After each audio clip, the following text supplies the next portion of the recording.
Menyerahkan hak. Dalam kitab 1 Raja-Raja 3 ayat 22-26 dikisahkan dua orang ibu yang memperebutkan seorang anak bayi.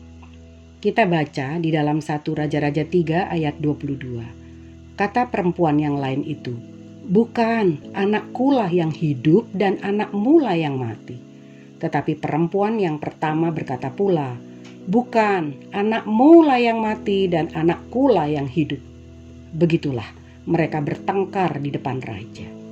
Ibu yang sejati, pemilik bayi itu lalu berkata kepada raja dengan hati yang memelas karena sedih hatinya, "Ya Tuanku, berikanlah kepadanya bayi yang hidup itu. Jangan sekali-kali membunuhnya." Lain halnya dengan wanita yang bukan ibu dari anak yang hidup itu. Ia berkata dengan tidak berbelas kasih, dengan kejam. Dia berkata kepada raja, "Penggalah anak itu supaya adil." Ibu yang sejati rela melepaskan haknya untuk memberikan anak kesayangannya kepada wanita lain demi anaknya tetap hidup. Karena di hatinya ada kasih sejati ibu terhadap anak yang dikasihinya. Saudara yang kekasih dalam Tuhan, sebagai orang percaya, murid-muridnya, jika kita dirugikan, disakiti, diperlakukan tidak adil, tidak benar atau tidak layak, bahkan difitnah karena nama Yesus, karena melayani Dia, apakah kita pun masih rela menerimanya dan mau melepaskan hak kita? Bukankah seringkali kita bersikap ngotot untuk mempertahankan hak kita, bukan? Sebab kita tidak mau dirugikan, tidak mau kehilangan dan ingin mempertahankan hak kita mati-matian.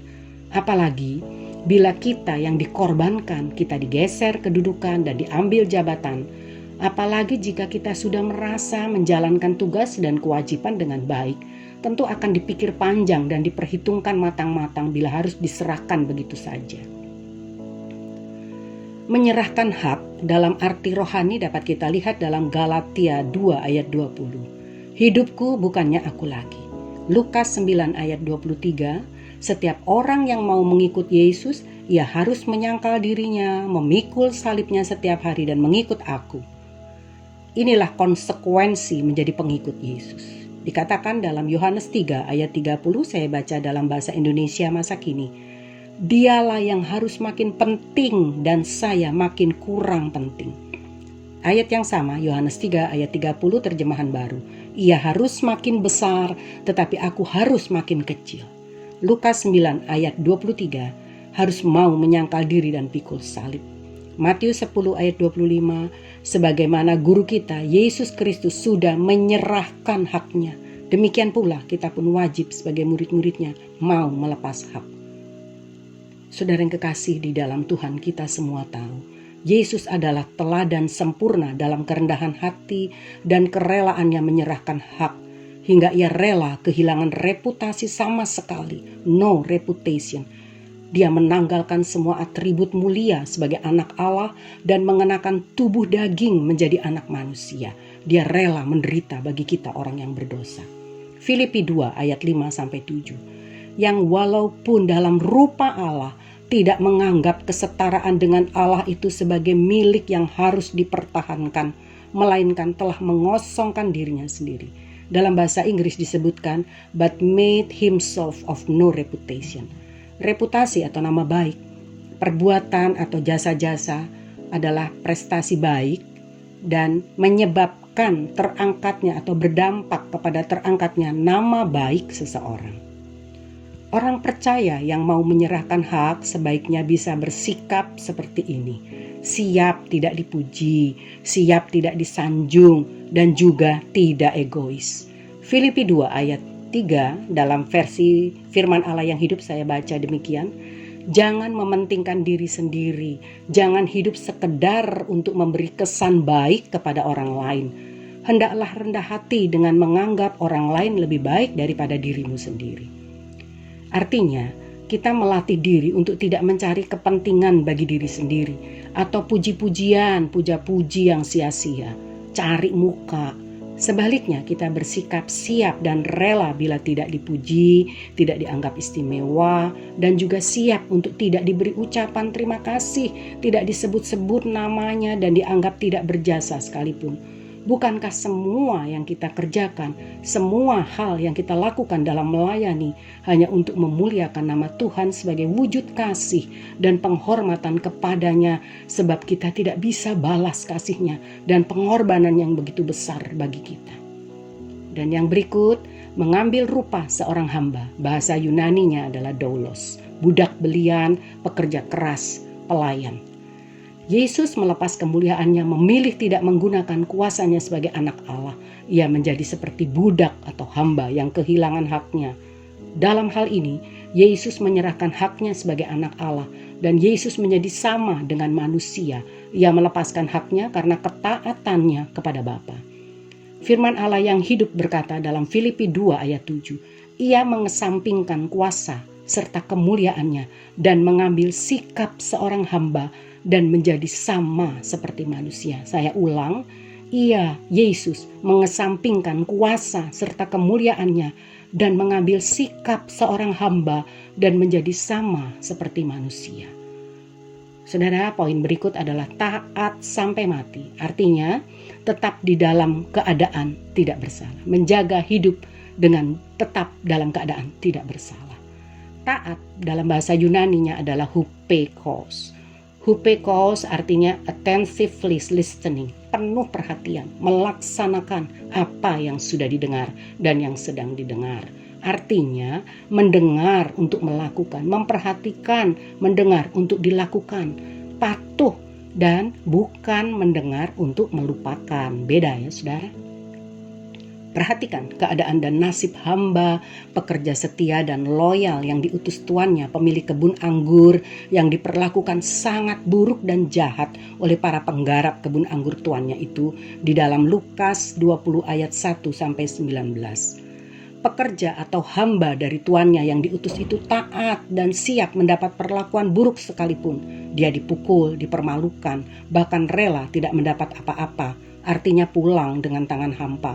Bahkan juga siap bila dilukai dan dilempar, juga dianiaya, ayat 11 dan 12. Bahkan penggarap itu tega membunuh utusan yang terakhir, yaitu sang putra, ahli waris pemilik kebun anggur, ayat 14 dan 15.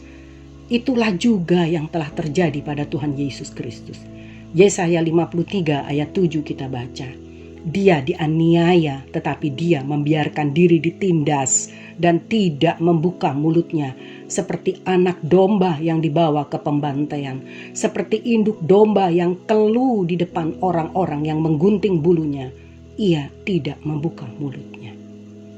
Saudara yang kekasih dalam Tuhan, jadilah hamba setia dan yang taat, mau kehilangan hak kenyamanan, kesenangan daging, dan diperlakukan buruk, difitnah mungkin, disakiti, dicurangi, bahkan jika mengalami aniaya sekalipun sebagai balasan atas kesetiaan dan kesungguhan dalam melayani Dia, kita jangan menjadi kecewa dan sedih, patah hati, sebab manusia yang menghakimi kita memang bisa salah dan tidak adil dalam memperlakukan kita, sekalipun dia teman, gembala mungkin atau saudara dalam Tuhan. Namun Yesus Gembala Agung berjanji kita mendapat upah yang sepadan dengan perbuatan dan jerih lelah kita. Kita baca dalam Matius 5 ayat 12. Bersukacita dan bergembiralah karena upahmu besar di sorga, sebab demikian juga telah dianiaya nabi-nabi yang sebelum kamu. Sebagaimana guru kita Yesus Kristus, karena ketaatan dan kesetiaannya, Ia yang telah rela lepaskan hak, Allah mengangkatnya setinggi-tingginya. Di dalam namanya semua makhluk bertekuk lutut dan mengaku bahwa Yesus Kristus adalah Tuhan. Filipi 2 ayat 8 sampai dengan 11. Dan dalam keadaan sebagai manusia, Ia telah merendahkan dirinya dan taat sampai mati, bahkan sampai mati di kayu salib. Itulah sebabnya Allah sangat meninggikan Dia dan mengaruniakan kepadanya nama di atas segala nama, supaya dalam nama Yesus bertekuk lutut segala yang ada di langit dan yang ada di atas bumi dan yang ada di bawah bumi, dan segala lidah mengaku Yesus Kristus adalah Tuhan bagi kemuliaan Allah Bapa. Amin, puji Tuhan. Saudara, Dialah pemilik pelayanan yang sesungguhnya, Tuhan yang setia dan adil. Ia pasti memberi kekuatan, penghiburan, dan upah kekal kepada hambanya yang bekerja dengan jujur dan setia. Kolose 3 ayat 24 saya bacakan. Kamu tahu bahwa dari Tuhanlah kamu menerima bagian yang ditentukan bagimu sebagai upah. Kristus adalah Tuhan dan kamu hambanya. Begitu juga dalam ayat Kolose 3 ayat 24, ayat yang sama dalam versi Bahasa Indonesia masa kini. Ingatlah bahwa kalian akan menerima upah dari Tuhan. Apa yang disediakan Tuhan untuk umatnya, itulah yang akan diberikan kepadamu. Sebab majikan yang sebenarnya yang sedang dilayani oleh kalian adalah Kristus sendiri. Puji Tuhan, haleluya. Dialah majikan sejati kita. Demikian pula kita, murid-muridnya, yang mau dan rela menyerahkan hak dan hidup taat melayani dengan selalu menjaga perbuatan dan pikiran untuk tetap benar dan kudus di hadapannya, mengasihi, menyembah Yesus Juru Selamat, dan yang setia sampai mati. Kepada mereka akan dipermuliakan dan memerintah bersama Dia selama-lamanya. Kita baca sebagai ayat yang terakhir dalam versi mudah dibaca, Wahyu 22 ayat 4-5. Wahyu 22 ayat 4-5 demikian. Mereka akan melihat wajah Allah, nama Allah akan tertulis pada dahi mereka. Di kota itu tidak ada lagi malam hari. Mereka tidak memerlukan cahaya lampu atau cahaya matahari. Allah menjadi terang bagi mereka. Mereka akan memerintah sebagai raja sampai selama-lamanya. Amin. Puji Tuhan, Tuhan Yesus memberkati kita semua.